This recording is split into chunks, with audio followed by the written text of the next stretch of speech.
안녕하세요. 한국과 연이 깊은 외국인들의 사연을 전해주는 감동사연 채널 왈칵입니다. 오늘의 사연자분 안녕하세요. 안녕하세요. 저는 미국에 살고 있는 올레나 그랜트라고 합니다. 안녕하세요. 저는 미국에 살고 있는 올레나 그랜트라고 합니다. 만 나이로 24살입니다. 저는 20살이 된 해 한국을 방문한 적이 있습니다. 한국 부산 한복판에서 롤러코스터를 탄 이야기를 친구들에게 종종 해주는데 전혀 믿지 않아서 고민입니다.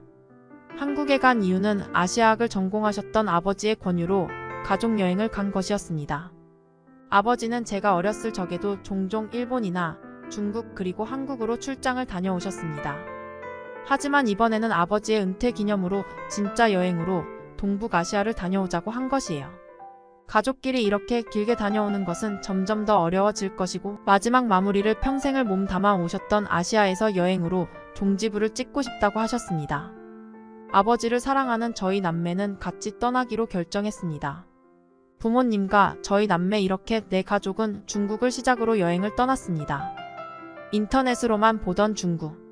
정말 맛있는 음식도 많고 문화도 많고 좋았습니다. 하지만 저와 엄마는 좀 불편했습니다. 여러 가지 위생도 그렇고 화장실이 조금 불편했습니다. 하지만 아버지를 위한 여행이니 참고 열심히 동행했습니다. 그리고 밤 부모님이 주무시자 저와 오빠는 중국 밤거리가 궁금했습니다. 몰래 호텔을 빠져나가 중국의 진짜 사람 사는 문화를 느껴보았습니다. 처음에는 재밌었습니다. 맥주도 한 잔씩 나눠 마시고 앞으로의 미래에 대해 이야기를 했죠. 그리고 집으로 돌아가려는 길 저희는 위험함을 느꼈습니다. 아까부터 따라오던 무리들 걸음걸이 속도가 저희 남매에 맞추고 있었거든요. 오빠에게 슬쩍 말하자 오빠는 남자여서 그런지 괜찮아, 내가 다 이겨라고 하더군요. 그리고 그 순간 그 무리는 저희를 에워쌌습니다. 그리고 한 봉고차가 저희 앞에 서더라고요.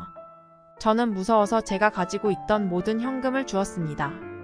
걱정 말라던 오빠도 자신감 넘치던 모습은 온데간데 없고 울면서 돈을 다 꺼내더라고요.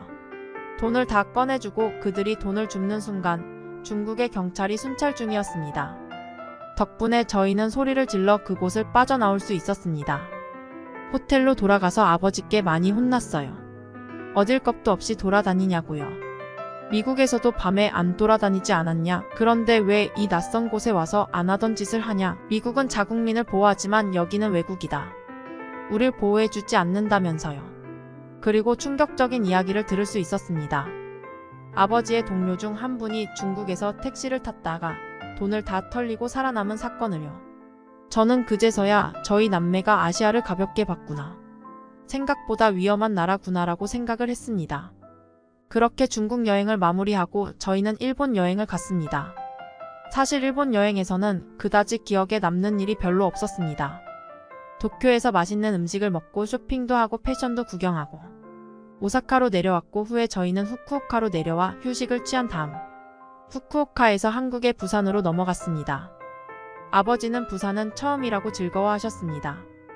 아버지는 서울에는 종종 왔었는데 부산은 안 가봤다며 한국의 제2의 도시로 볼 수 있으니 잘 즐겨보자고 하셨습니다. 부산에 도착 후 저희는 광안리에서 호텔을 잡고 일광욕도 즐기며 정말 휴식다운 휴식을 즐겼습니다. 그리고 부산에서 이제 서울로 가는 날이었습니다. 저는 부산이 너무 좋았어서 아쉬웠습니다. 그래서 부모님께 밤에 말고 KTX를 타기 전 오전에 오빠와 가고 싶은 곳이 있어요. 허락해달라고 했습니다.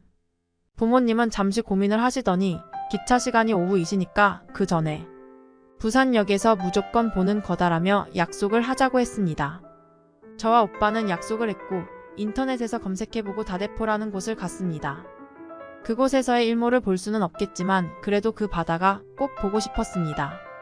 그래서 버스와 지하철을 이용해 다대포로 갔습니다. 정말 멀더라고요. 하지만 저희의 시간이 아깝지 않았습니다. 너무 좋았어요.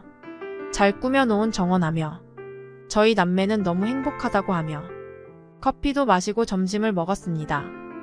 그런데 너무 생각 없이 시간을 보낸 덕것이었습니다. 식당을 나오자 현재 시간이 1시 10분이었습니다. 저는 깜짝 놀랐고 택시를 잡으려고 허둥지둥하고 있었습니다.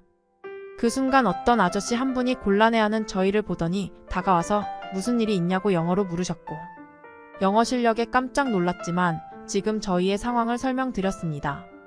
그러자 그 아저씨 거 기다려보소 하더니 갑자기 도로 밖으로 튀어나갔습니다. 저는 비명을 꽥 질렀습니다. 저 아저씨가 뭐 하는 건지 했다니까요. 아저씨는 도로로 튀어나가서 지나가는 택시를 잡았습니다. 저는 한국에선 택시를 저렇게 잡아야 하는구나 라고 생각했습니다. 그리고 저희가 땡큐를 외치며 택시에 타려는 순간 아저씨는 조수석 창문을 두드렸습니다. 그리고는 아저씨 보소. 이 외국인들이 부산역을 가는데 시간이 없다 카네. 2시에 기차가 떠난다 안 카나. 이렇게 말을 하셨습니다. 그러자 택시기사는 그 아저씨께 손 치우소. 손목 날라간다 카이 하더니 창문을 올렸습니다. 그리고 미친듯이 그 아저씨는 120km를 밟기 시작했습니다. 저와 오빠는 쫄았습니다. 아저씨의 속도에 말을 걸면 안 될 것 같았습니다. 이 속도는 미국에서도 밟아 본 적이 없는 속도입니다. 너무 무서운데 이 와중에 부산 아저씨는 뒤돌아보면서 미국? 미쿠? 나 왕년에 미국에 가봤다 카이 하면서 말을 거시는 겁니다. 저는 빌고 빌었습니다. 목숨이 안전하기를요. 오빠는 여전히 경직되어 있었습니다. 자세히 보니 오빠는 구글 지도를 켜고 아저씨가 가는 길을 보고 있었습니다.